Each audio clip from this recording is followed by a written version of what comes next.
Okay, we are on the record in the Wallace matter, case D-58103. Counsel. Good afternoon, Your Honor. Brian Blackenbar, number 997 Forum, here on behalf of the plaintiff, Jackie Wallace Small, who's also present. Good morning, Your Honor. Stacy Rochelle, bar number 7886, appearing for the defendant, Brian Wallace, who is present. Okay. Have y'all had a chance to talk outside? You get anywhere in any of this, or are we just gonna set this down for? Your Honor, I spoke to counsel at our ECC, I think a week or so ago, and then I spoke to Ms. Rochelle shortly, a few minutes ago.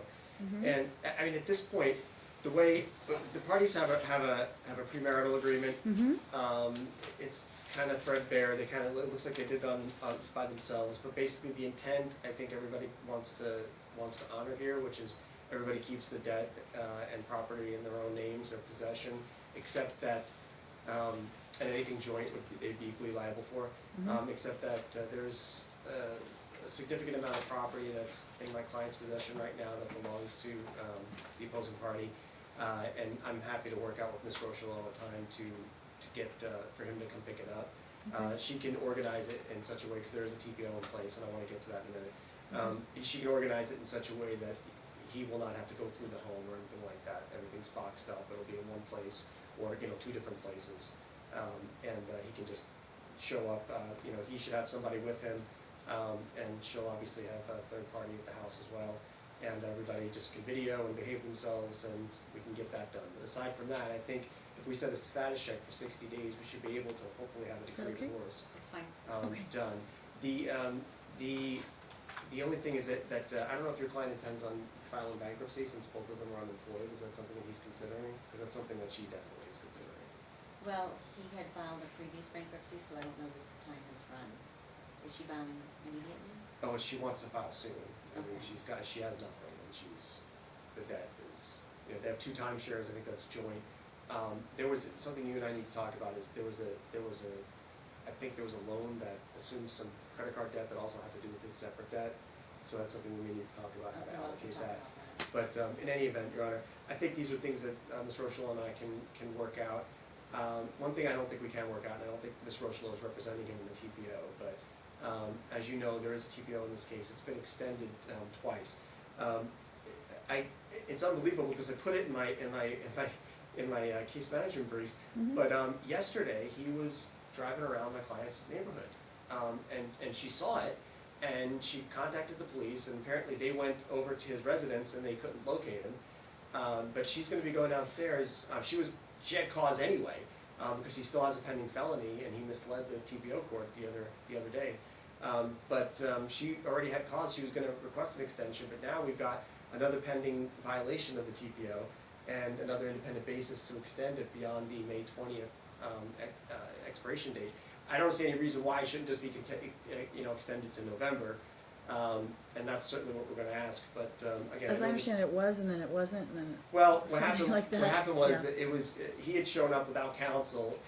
The hearing master heard what he had to say, was going to extend it, and then his criminal attorney came in, and I don't know whether she wasn't really informed as to what the status of the that was Christina of the case was. Yes, exactly. Yeah. But she, as a result of the argument, the court appeared to be under the belief that there was no pending felony charges, and the court just wanted you to deal with the TPO, so they kicked it to you. Well, not. They didn't though. Okay. What I'm trying to say is they said you'll probably be in front of Judge Gentili by then, and you can address any TPO issues at that point. So it wasn't official. It wasn't like I'm going to continue it over. It was extended. Right. But, to 520, as I understand. Right, and yeah. so she's gonna go down and request an extension today. Okay. I just wanted to make sure that we have his current address. We have 831 Coronado Center Drive, apartment 17208 in Henderson. Yes, that is the correct address. Okay. And then, Your Honor, there are 2 vehicles, a BMW and a Jeep, that are in both parties' names. My client currently has the BMW. The opposing party has the Jeep. They're both going to be repossessed imminently. Payments have not been made in either one of those. Mm-hmm. And then I believe he's got a Jaguar and a Lexus, and we're unsure how those are titled. He has been paying on the Jeep, Your Honor. He's been paying on which one? He's been paying on the Jeep. My understanding is she's not paying on the BMW, but he has been paying on the Jeep. Good. All right. Well, he was supposed to be paying on the BMW based on an informal agreement, but, all right, that's, I mean, Yeah. then I don't know where, does the Jeep have equity in it? Well, since it's in both of their names, that might be a piece of property we're gonna need to address then, as far as the Jeep goes. I thought they were both, then is there a way to, do you know how the Jaguar and the Lexus are titled, Ms. Russell? The Lexus, I think, is in your name, right? Is his name only, and the Jaguar was inherited, so it is in his name only. And apparently the Lexus is missing. Her friend borrowed it, and the address for her friend is in the TPO, so obviously he can't go over to the friend's house and pick it up, but he would like that back. So That's the Lexus? that's the Lexus. Okay, and the Jaguar was inherited? The Jaguar was Does an anybody inheritance. dispute that?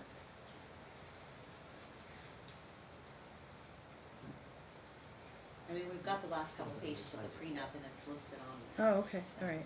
Okay. It wasn't inherited, but his dad did sign it over to him prior to his death. But nobody's denying that that's a separate vehicle. Okay, so that's a separate property. The Lexus, is that separate property also? Yes. That's what he says. I mean, here's a problem, is that he's paid up his own property, he's got a car, and now my client is gonna have her car repossessed. And All right, but there's a if it's Lexus. if it's separate property, I guess the question becomes, what are you looking for, like a exclusive possession of a? Well, I mean, I separate don't know how quickly this is gonna be done, so it may, that's my reticence, otherwise, yeah, that's exactly what I'd be looking for. What I mean, and certainly she could pay for the BMW if that's the fact. I mean, they're in joint names, so it's hurting him as well as hurting her, because the loan is in both of their names. Mhm. He'd So agreed to obviously maintain. So she's they're gonna not file making any bankruptcy. payments on anything, is that how this is No, going? he's making payments on his own stuff. No, so I understand that, but I mean, she's not making payments on anything? She's been unemployed since March, right? Okay, Well, and he has too, since But about the the reason why same he's time. unemployed is because of the DV. Right, he lost- She's he unemployed lost his for no job. fault of hers. he lost his job, so he's out of a job, she's out of a job. Oy. All right, so with that then, you've asked for a status check, so I can give you that. Okay. So we can see if you can resolve these financial issues without the need for a trial, because it doesn't sound like you need a trial. I think you'll be able to resolve it. I don't think that we would need a trial runner, but. I agree with you, yeah. So let's do a 60-day just to see where they stand. And we can talk about any unresolved issues at that time and determine if we can't help you settle those, okay? July 16th at 11 a.m. Status check.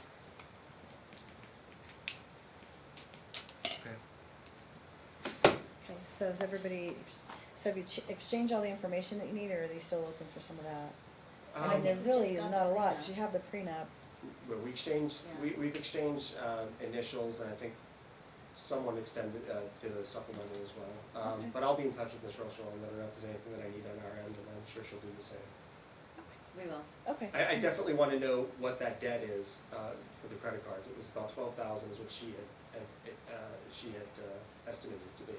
If your client's willing to assume it, which I was anticipating anyway, then that might be a non-issue. But if he's looking for any, You're talking about their debt, community debt? arguably yes. The circumstance, I don't want to get too bogged down in the Okay. details, but Yeah, and the- that's something I need to talk to my client about, and, but my Okay, point is, that's I will fine. need documentation on it if that's an issue in dispute. okay, If he's looking for reimbursement of any kind. Okay, and I can get that for you. so we have the date again, everybody has it? Yes. Yes, Okay, all right, so then we'll see you back here on that date, Okay. and hopefully you've got a resolution before then. Or if you wanna use that date as a prove up, you can, however you wanna do it, or to place it on there. Yeah, that's, either way. Either way, Could we have a DV protocol so that she can go down to the? It's null and void while they're in court.